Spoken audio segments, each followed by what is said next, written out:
So the Yate event is finally over. The lasers stopped, the ship is gone, and that whole chaotic vibe faded away. It almost feels weird because that event didn't just drop quietly and to change the flow of the game. And right when we thought things would slow down, Rico Miller decided to make one thing absolutely clear. This wasn't a one-time thing. There is something bigger coming, something future-focused. And if we look at the calendar, the answer is kind of obvious. Christmas is right behind the corner. Winter season is starting. This is the perfect moment for Dead Rails to shift direction and move into a new themed expansion. And it really feels like the devs are already preparing for that step. A few days ago, an official poll appeared asking players directly, should the entire game's lighting be reworked to match the quality from the Yate event? The poll didn't even last too long because the answer was immediate. The community overwhelmingly voted yes.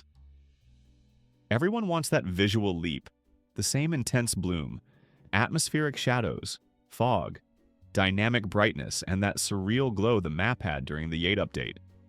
And since that poll came from the developers themselves, there's almost zero doubt the next patch will involve huge visual changes.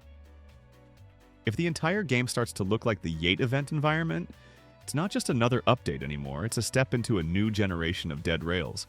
It becomes a graphical overhaul. Before we continue, let me remind you one thing real quick. If you enjoy these breakdowns and want me to keep doing them every time something new drops, then leaving a like and subscribing helps me way more than you think. It keeps the channel alive and motivates me to keep covering every leak, every concept, and every new idea. So thank you in advance, and now let's dive deeper into the concepts. And yes, winter makes a comeback again. Dead Rails always had this dusty desert atmosphere, but now it looks like the game wants to evolve into something bigger. Imagine snow biomes, ice storms, and frozen enemies. If we're getting a winter expansion, a new elite mob has to appear, and that is where Yeti perfectly fits. I'm not talking about just another version of werewolf. Yeti brings an entirely different type of danger. It's bigger, slower, and stronger. It doesn't chase you rapidly like the werewolf does. Instead, it controls areas with raw power. Its attacks apply a freezing effect that slows your movement and even your attack speed. Your screen gets that frosty overlay, and suddenly every fight becomes tactical. One mistake and you're frozen mid-fight, but that's not all. Every time Yeti slams the ground, a small ice shockwave spreads around him. It pushes you away and damages anything in the radius, so you can't just run around him and spam melee. You need timing and positioning, and sometimes he even jumps and lands with a heavy area attack. The reward makes it worth it, though. Killing the Yeti gives you rare materials that you can attach to armor or weapons.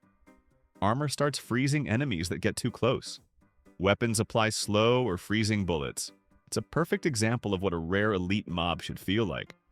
Strong, memorable, and changing the pace of gameplay. And since we already mentioned snowy regions, imagine how much more atmosphere these biomes bring. Fog, snowstorms, and frozen terrain.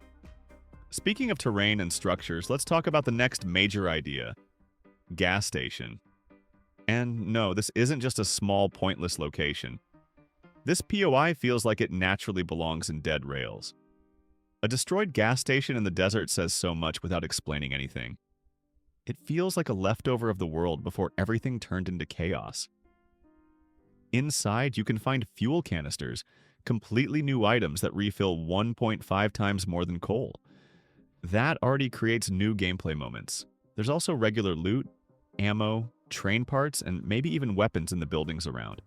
But the most important thing is the refueling mechanic. You can connect your train to the pumps and refuel it directly. The moment the fuel starts flowing, mobs begin to appear. So you suddenly go from exploring a calm area to defending the fuel station against zombies, rushing from every direction. Sometimes a mini-boss even spawns here. An armed zombie guard. It's not extremely hard, but it creates a real event. And once the refueling is complete, the train can travel around 40 kilometers without stopping again. A POI that isn't just decoration, but something that changes gameplay feels like the right direction for the game. And speaking of different regions, there's this new game mode concept from Elysium that really hits different. Instead of Texas, the whole journey takes place in Arizona. And suddenly the heat isn't just a visual detail, but a mechanic you constantly feel. The sun doesn't just shine brighter, it blinds you. The air becomes dense, the colors are sharper, and the desert starts to feel like an enemy by itself. Even the zombies look dried out and tougher from the constant heat. The atmosphere changes completely. Movement feels heavier, resources feel more limited, and every kilometer becomes a challenge. It's the same Dead Rails foundation, but with a different pressure and rhythm. You're not just surviving mobs anymore, you're surviving the environment. 80 kilometers across cliffs, plateaus, and burning wastelands sounds like a run you'd want to attempt at least once just to see how far you get. And while we're talking about new experiences, let's move to something the community has been asking for forever: horses. Everyone has wanted horses to feel more alive. Running animations, sprinting, idle movement, the small things that make them a real part of the world. But this concept goes further and brings new horse types that actually change how the game plays. There's a zombie horse holding a spear like a cursed cavalry unit that can be revived and tamed if you're skilled enough. Then a vampire horse in the blood biomes that can teleport with or without a vampire riding it. Skeleton horses in future biomes with fossils and ruined temples, and an acid skeleton horse that leaves toxic trails behind. They all have different stats, different health, different movement, and different conditions for taming. This is how a mechanic evolves properly, not by replacing the original horses, but by expanding the system and adding depth. Now imagine stumbling upon something you've never seen before: a black market stand. Not a shop in a town, not a regular building, but an isolated stand in the middle of the wasteland. It's protected by outlaws, but instead of treating you like an enemy, they ignore you unless you attack them first. And this shop sells stuff you normally can't get anywhere else. Unicorn blood, a tame unicorn, or even weapons like the Tommy gun. It's not overpowered, it's not easy, but it introduces an entirely new pathway for getting rare items. Suddenly, the world doesn't feel like a straight line anymore. It has hidden corners and secret places that only appear if you're lucky enough to encounter them. And since the Yate event already came and went, the game needs that momentum to continue. That's when you realize Dead Rails feels the best, when the world never stands still. When something is always happening. Mobs change, biomes evolve, something weird starts appearing on the map. Maybe new modifiers, random effects, or small micro-events that influence how each run feels. That unpredictability is what gives Dead Rails its identity. It's what makes you want to come back and check the map again, just in case something changed. And that brings us right back to the bigger picture. The Yate event might be gone, but it doesn't feel like an ending. It feels like a setup for something bigger.